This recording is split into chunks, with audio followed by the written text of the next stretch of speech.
कार्तिक महात्म सब प्रकार के विघ्नों का नाश करने वाले गणेश जी, सारी सृष्टि का पालन करने वाले भगवान विष्णु, ज्ञान की दाता सरस्वती जी, सब गुणों के कर्ता श्री व्यास जी तथा सभी ज्ञानी जनों के चरण कमलों में नमस्कार करके भगवान की श्रद्धा और भक्ति रस में डूबे हुए कार्तिक मास की कथा कहता हूँ। सभी पापों से मुक्ति दिलाकर इस लोक में सर्व सुख, धन, वैभव, रिद्धि, सिद्धि और अंत में मोक्ष प्रदायक है यह पावन कथा।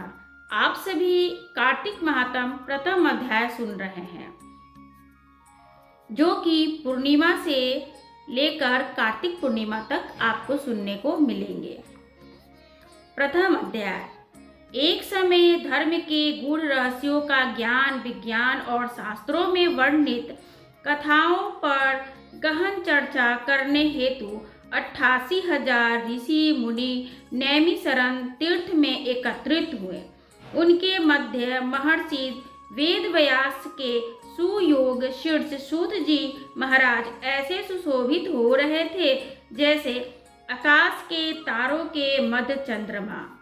धर्म के सभी गूढ़ रहस्यों, 4 वेदों, 6 शास्त्रों, 18 पुराणों के ज्ञाता श्री सूत जी से शौनक आदि 88,000 ऋषि मुनियों ने कहा कि मुनि श्रेष्ठ सूत जी, आप कृपा कर कहिए कि हमें कोई ऐसा सरल उपाय बताइए जिससे कि हमारी इस महाघोर कलयुग में प्रहार से रक्षा हो सके। समस्त ऋषि मुनियों के मुख से यह बात सुनकर सूत जी बोले, तुम्हारी श्रद्धा तथा प्रभु भक्ति देखकर मेरा हृदय बहुत ही प्रसन्न है। इसी से आज मैं तुम्हें कार्तिक महात्म की पावन कथा सुनाता हूँ।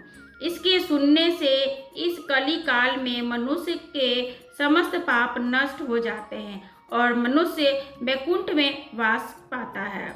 जो आप सावधान होकर सुनिए। एक समय सभी जीवों का भला चाहने वाले ब्रह्मा जी के पुत्र श्री नारद मुनि ब्रह्मलोक में पहुंचकर जगत रचयिता श्री ब्रह्मा जी को नतमस्तक प्रणाम करके विनीत भाव से पूछने लगे कि हे जगतपति, कृपा करके आप कोई ऐसा धर्म उपदेश सुनाइए जिससे कि कली काल में सब प्रकार के पापों को नष्ट कर मोक्ष देने वाला हो।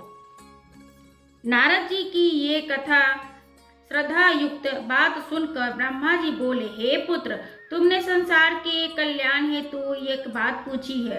तुम्हारी भगवान के चरणों में सच्ची श्रद्धा भक्ति देखकर आज मैं तुमसे कार्तिक महात्म का पावन महात्म्य सुनाता हूँ, जिसके पढ़ने और श्रवण करने से मनुष्य के समस्त पाप नष्ट हो जाते हैं और वह इस संसार में सब सुख भोग कर अंत में वैकुंठ धाम को जाता है। यह कार्तिक मास भगवान को अत्यंत ही प्रिय है। कार्तिक मास में किया हुआ व्रत, दान, नियम, संयम, पूजा पाठ, कथा श्रवण तथा भगवान के नाम का जाप का कीर्तन अत्यंत ही फलदायी है। कार्तिक मास में भगवान का गुणवाद सब प्रकार के फलदायक होता है। कार्तिक मास में भगवान के प्रति किया गया प्रत्येक धार्मिक कृत्य सबसे बढ़कर फल देता है। इसमें बढ़कर कोई तप और यश नहीं है। तुमने संसार की भलाई के लिए उत्तम प्रश्न किया है, सो मैं कार्तिक मास के महात्म की पुण्य तिथियों को कहता हूँ। अब तुम श्रद्धा युक्त होकर सावधान होकर सुनो।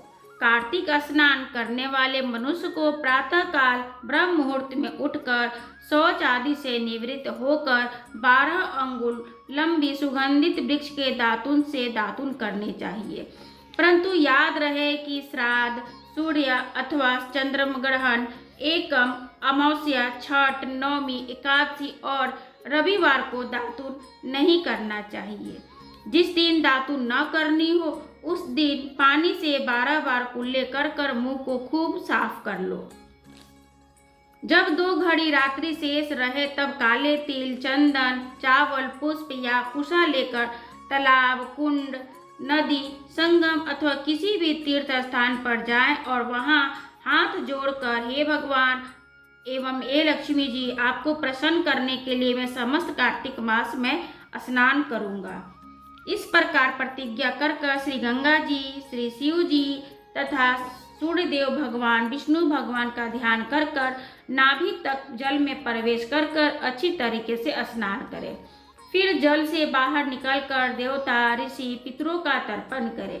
स्नान करके भेड़, बकरी की धूल से बचना चाहिए तथा छींक, थूक, कुत्ता, कौवा, ऊंट, उल्लू आदि से भी बचना चाहिए। यदि भूलवश इनमें से किसी का स्पर्श हो जाए तो पुनः स्नान करना चाहिए। मिथ्यावादी और नीच प्रकृति वाले मनुष्यों से वार्तालाप नहीं करना चाहिए। इसके बाद षोडशोपचार के द्वारा भगवान विष्णु की पूजन करें। भगवान को अर्घ्य देवें। प्रार्थना करें कि हे भगवान, आप श्री राधा जी के सहित मेरे इस अर्घ्य को ग्रहण कीजिए। इस प्रकार प्रार्थना कर आवाहन, पाद्य, अर्घ्य, आचमन, स्नान, वस्त्र, चंदन, अक्षत, पुष्प, धूप, दीप, नवेद, तांबुल, पूंगी फलम, दक्षिणा, नमस्कार, ये 16 चीजें मूर्ति को अर्पण करते हुए तुलसी की मंजरी से भगवान की षोडशोपचार पूजा आराधना करनी चाहिए। इस प्रकार कार्तिक महात्म का प्रथम अध्याय समाप्त हुआ। जय श्री कृष्ण। हम बता दें आपको कि कार्तिक महात्म की कथा आपको नित्य सुबह 5 बजे सुनने को मिलेंगे। सब्सक्राइब कर दे, बेल आइकन को प्रेस कर दे, जिससे कि नित्य सुबह आप 5 बजे इस कथा का रसपान कर सके, क्योंकि ब्रह्म मुहूर्त में कथा का रसपान करना उच्च होता है। जय श्री कृष्ण।